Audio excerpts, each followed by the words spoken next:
जो मवाना की पंचायत थी उसमें प्रशासन ने ये कहा कि क्योंकि गुजर चौपाल के नाम से होर्डिंग लग चुके थे, तो प्रशासन ने कहा कि ये शासनादेश है, हम जाति के नाम से चौपाल नहीं होने देंगे।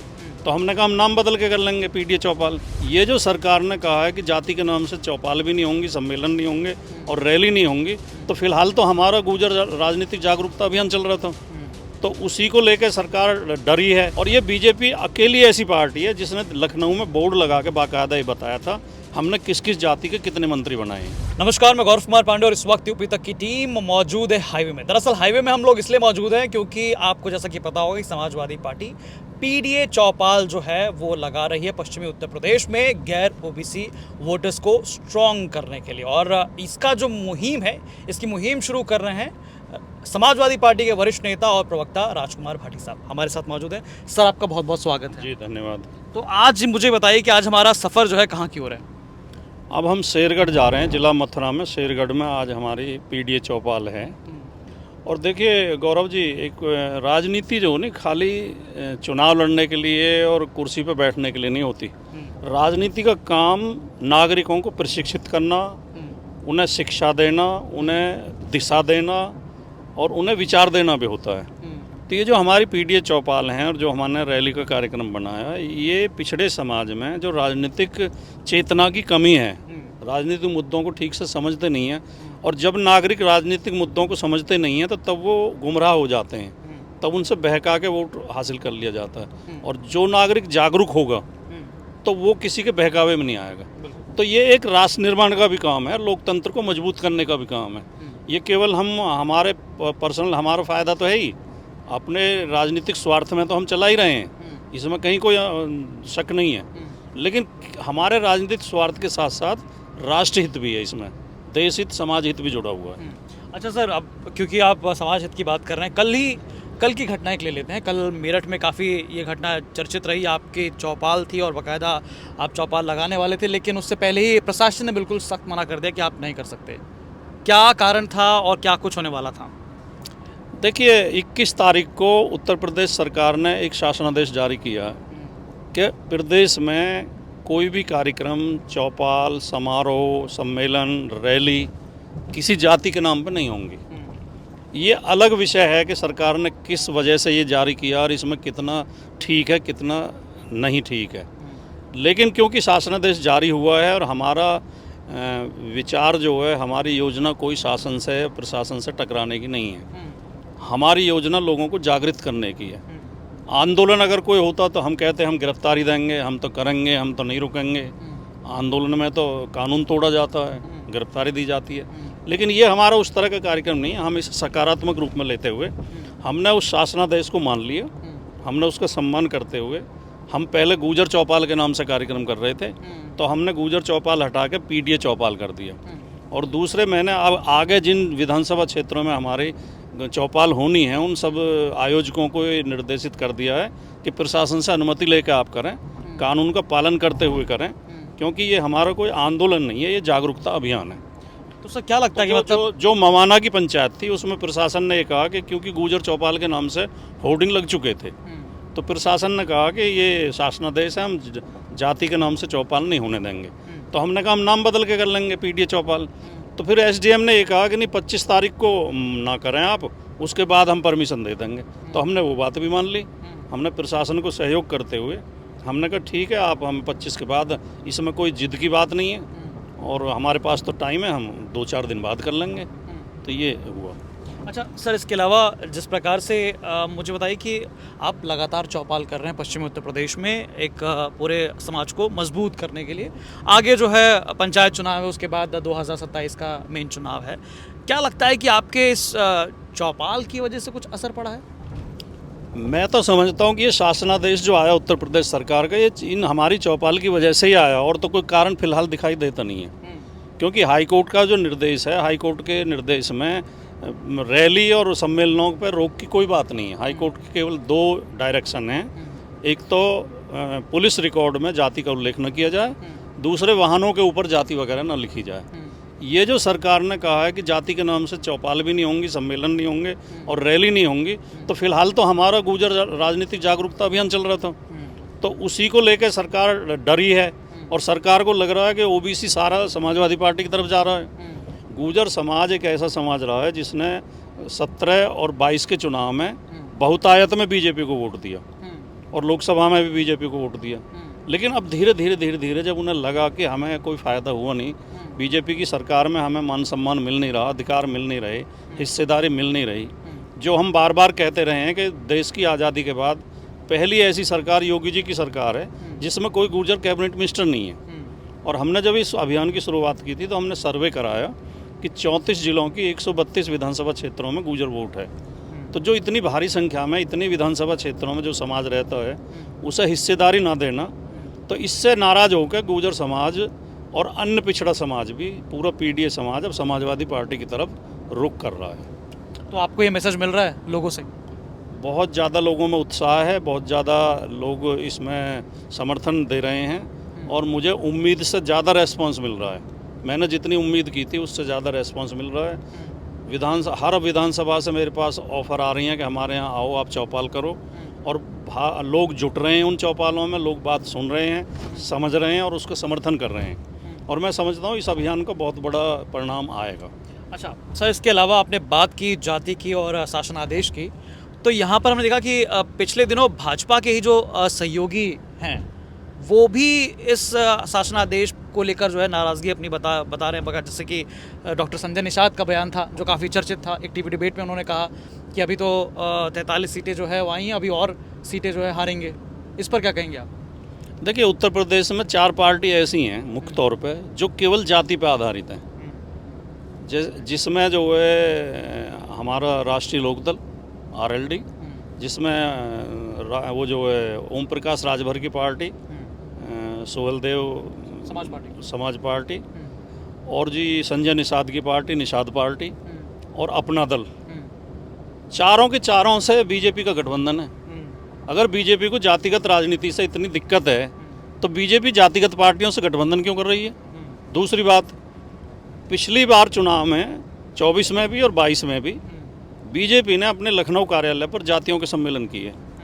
आज निषाद समाज का सम्मेलन है, आज मौर्य समाज का, आज जाट समाज, आज गुर्जर समाज, आज यादव समाज।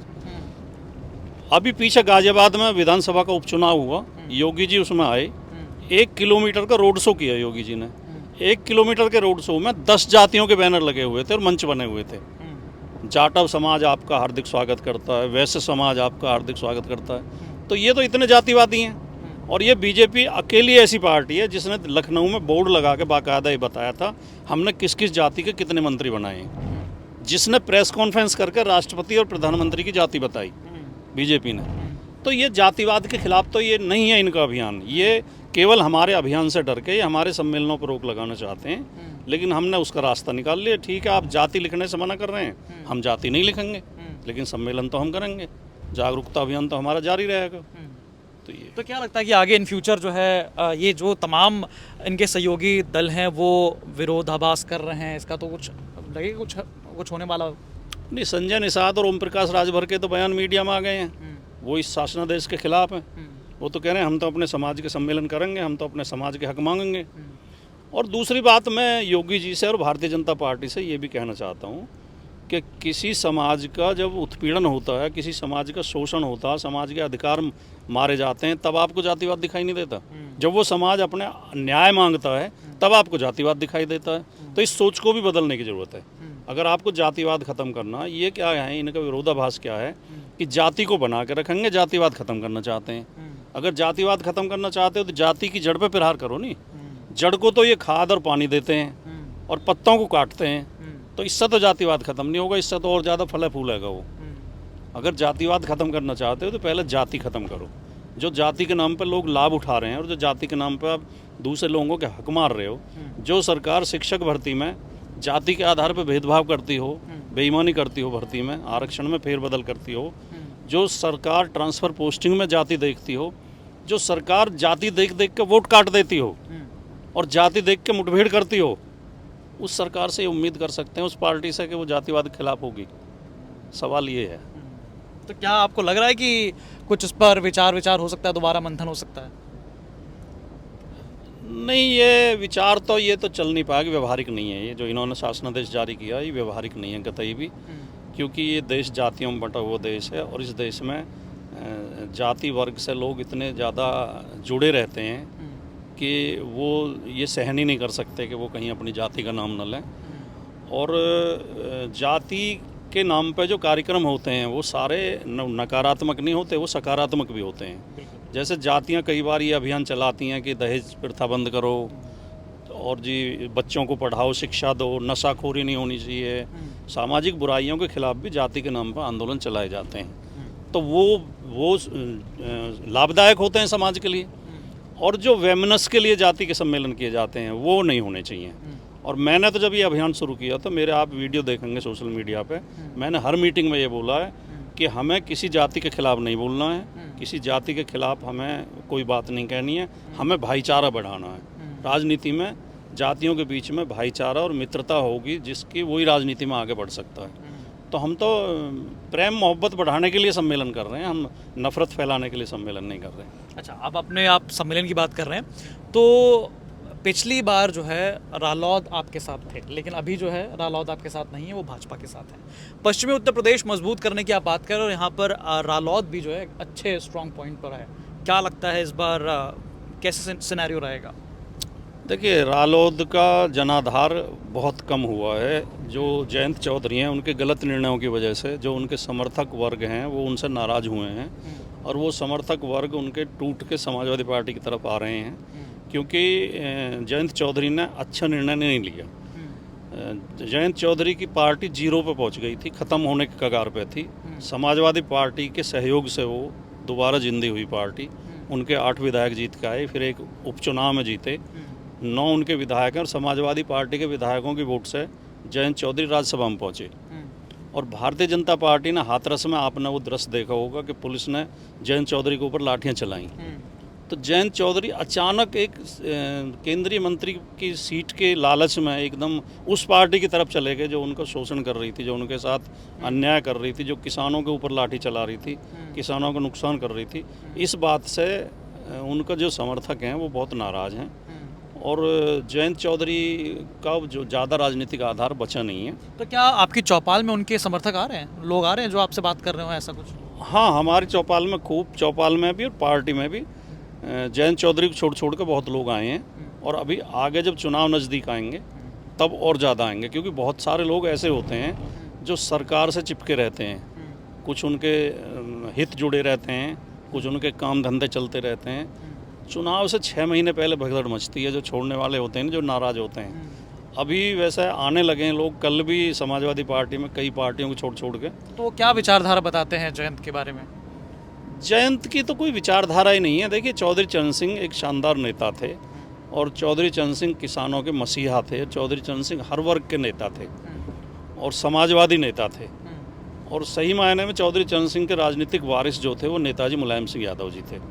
तो जयंत चौधरी तो चौधरी चरण सिंह से उन्होंने कोई संस्कार लिए ही नहीं, उनसे उनकी विचारधारा है ही नहीं। वो जो भारतीय जनता पार्टी खुलेआम नफरत फैलाती है उस पार्टी के साथ वो खड़े हो गए, जो सांप्रदायिक पार्टी है। तो जयंत चौधरी का समर्थक वर्ग तो नाराज़ है और जयंत चौधरी की अपनी कोई विचारधारा है ही नहीं। वो तो जो खुद उन्होंने कहा था कि मैं चवन्नी नहीं हूँ जो पलट जाऊँगा, उन्होंने फिर ये सिद्ध कर दिया कि वो चवन्नी हैं और वो पलटते रहते हैं। चलिए, अब आ जाते हैं हम आज़म खान पर। आज़म खान 23 महीने बाद जो है सीतापुर जेल से रिहा हुए, रामपुर अपने घर पहुँचे।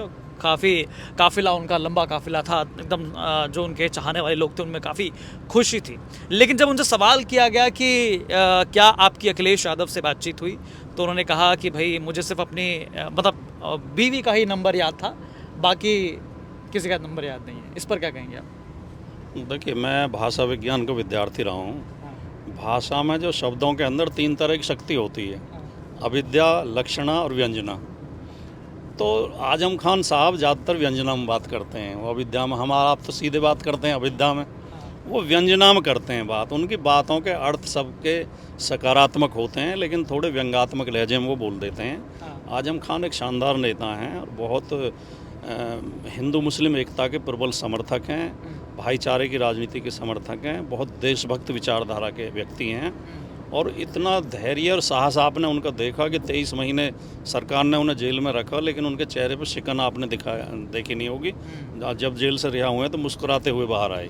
तो उन आजम खान साहब के जो धैर्य और हौसले को और साहस को हम प्रणाम करते हैं कि वो इतने शानदार नेता हैं और वो पार्टी के प्रति समर्पित हैं। पार्टी से उन्हें बहुत मोहब्बत है। समाजवादी पार्टी के खिलाफ वो कभी नहीं जाएंगे और अखिलेश यादव जी ने भी उनका हमेशा मान सम्मान रखा है और उनकी जैसी मदद की जरूरत पड़ी है मदद भी की है। उस मदद का ढिंढोरा नहीं पीटा, उसका दिखावा नहीं किया। आजम खान साहब ने जेल में रहते हुए भी लोकसभा के टिकट कराए हैं, तो वो हैसियत उनकी पार्टी में है।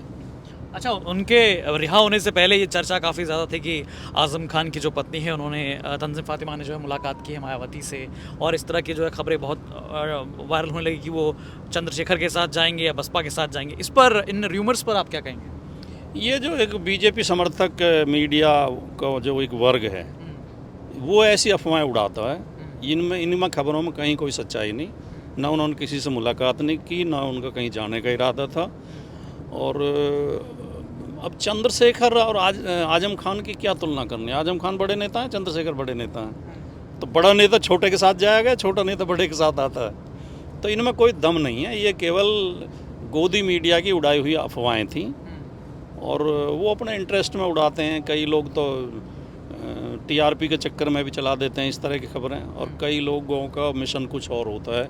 पीछे से उन्हें इंडिकेशन मिलती है, पीछे से उनकी डोरी हिलाई जाती है और वो इस तरह की खबरें चलाते रहते हैं। अच्छा सर, इसके अलावा कल हमने जो है रामपुर के विधायक जो आकाश सक्सेना उनसे बातचीत की, तो उन्होंने कहा कि आज़म खान भले ही लौट कर क्यों ना आ जाए, लेकिन जो माहौल पहले था वही माहौल है। अभी वैसा कुछ खास कोई माहौल बदला नहीं है। मतलब जो समर्थक है उनके वो कुछ खास जो है इसमें एड ऑन नहीं कर पाएंगे। नहीं, खैर आकाश सक्सेना की तो कोई राजनीतिक हैसियत नहीं है। योगी आदित्यनाथ चुनाव लड़ने रामपुर से आके आजम खान के परिवार के किसी सदस्य के खिलाफ, और वो जीत कर दिखा दें। आकाश सक्सेना तो बहुत छोटी चीज़ है। उपचुनाव में सरासर बेईमानी करके चुनाव जीत गए थे, वोट नहीं पड़ने दिए थे। आपने सबने देखा कि 20-21% वोट उन बूथों पे पड़ा जो समाजवादी पार्टी के समर्थक बूथ थे, और दूसरी तरफ 65-70% वोट पड़ा। तो इस तरह के जहाँ हथकंडे अपनाए गए हों, पुलिस लगा के वोट न पड़ने दी गई हों, लाठी बजा के मतदाताओं को भगा दिया गया हो, वहाँ चुनाव जीत के वो अपने आप को नेता समझ रहे हों, तो गलतफहमी में। जब आम चुनाव होंगे तो उसमें केंद्रीय सुरक्षा बल लग जाते हैं, वहाँ ऐसी धांधली नहीं चल पाती है। आम चुनाव में हम दिखा देंगे कि उनकी कितनी ताकत है और हमारी कितनी। कहना है कि कहीं ना कहीं जो वहाँ रामपुर की जनता है उनमें वो जो है वो जागरूक हो चुके हैं, वो आज़म खान के खिलाफ आवाज़ उठाने लगे हैं।